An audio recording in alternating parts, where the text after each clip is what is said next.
Oh, hello, chums. You catch me going through, of course, my collection of Little Richard records, the late, great Mr. Perriman. There he is. Oh, man, what a performer. I am my father's son. I'm playing through my collection of vinyls. Anyway, back to that later.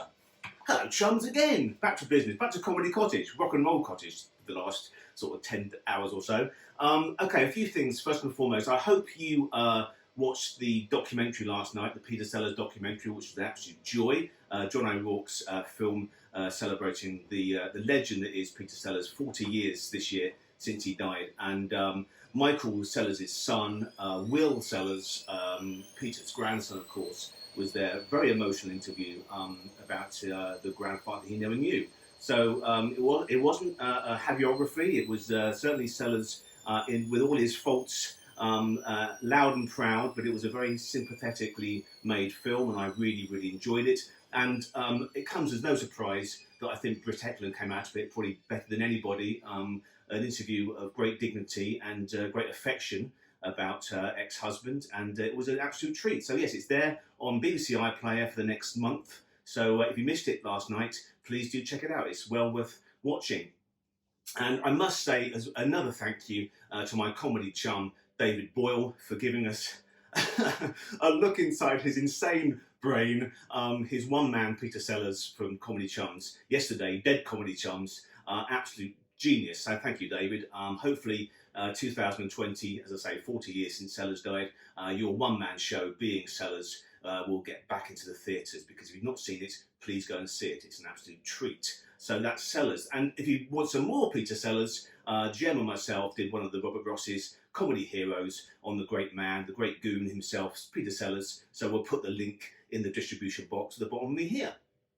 Okay, on to TV for today. If you're missing Awkwards as much as I am missing Awkwards, then Trevor, my dear pal Trev Neal, is back along with his partner in crime, Simon Hitson. We're back with Trevor and Simon today. They're doing a thing on Channel 5. They're part of this wonderful nostalgic thing called Candy Wars. So they may not do duvets, but they do sweeties. So Trevor and Simon, 6 o'clock today, Channel 5, Candy Wars, Britain's favourite sweets. What more do you want on a Sunday evening? Come on, it's going to be great. But yes, great to see Trevor and Simon back on telly. Wonderful, wonderful stuff. So that's today. Tomorrow's Talking Pictures TV is a beautiful, beautiful comedy film, largely recognised as the beginning of the Ealing comedies. That's Hue and Cry, immediate post-war, wonderful location stuff of a war-torn England. It was about 10 years or so of those wonderful Ealing comedies, Little Britain in a time capsule. So that's 5:30 on Talking Pictures tomorrow, Hue and Cry. It's about Harry Fowler and his gang of kids who are obsessed about this boys' comic called Trump. It's the only Trump I allow in Comedy Cottage. Oh yeah, bit of satire there. And it stars in a wonderful sort of bejeweled, tiny little cameo performance, but it's absolutely perfect. Alastair Sim as the writer of this boys' comic, and it's just a treat, a delight. He is suspected of being involved in some sort of foul play, and he offers the boys some ginger pop, and he sort of swaps the glasses around and says, no, mine has gin in it, and Dick the dictaphone and all that. So anyway, please, Alastair Sim, any excuse to see Alastair Sim, grab it. 5:30, Talking Pictures, Hue and Cry tomorrow. That's that. Now, what else I want to talk about? Oh yeah, that's about it really. It's a nice short one today. It's Sunday. Go on, have a lie down. Watch Trevor and Simon later. A bit of parish notes, as it's a Sunday. First of all, Tuesday, book club, I can announce, reveal for the first time online, book club on Tuesday night, 7 o'clock. My Facebook page, the Comedy Historian page, is this book about Benny Hill. Benny Hill, the Merry Master of Mirth, Benny Hill, the complete companion, at one time, and probably still today, the world's favourite clown, and one of my great comedy heroes. So please join myself and Gemma, 7 p.m. Tuesday night, to discuss this book and Benny Hill's genius of comedy and his lasting legacy. And finally, you know what tomorrow is?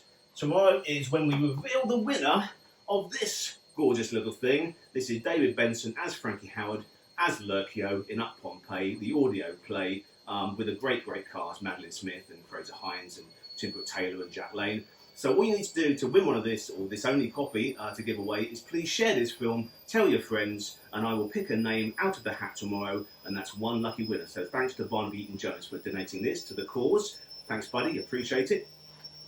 And that's that. I am going back to the legend that is Little Richard. I saw him perform live many, many times, actually, over the years. On one of the package tours with Jerry Lee Lewis, when they were battling about who would get the top spot. And I saw Little Richard actually play on his 60th birthday in 1992, when he was throwing real diamond rings into the audience at Wembley. Alas, I didn't catch one. But please join me if you've got an Echo device, or if you've got some LPs or some DVDs or CDs of the great man, the Georgia Peach, as he called himself, the most handsome man in show business, I think he was. So I'm going to put one of these on. Whatever you do today, have a glorious, glorious Sunday. Keep laughing. This year, comedy is the answer, but for me today, the answer is the late, great Little Richard. Have a great Sunday.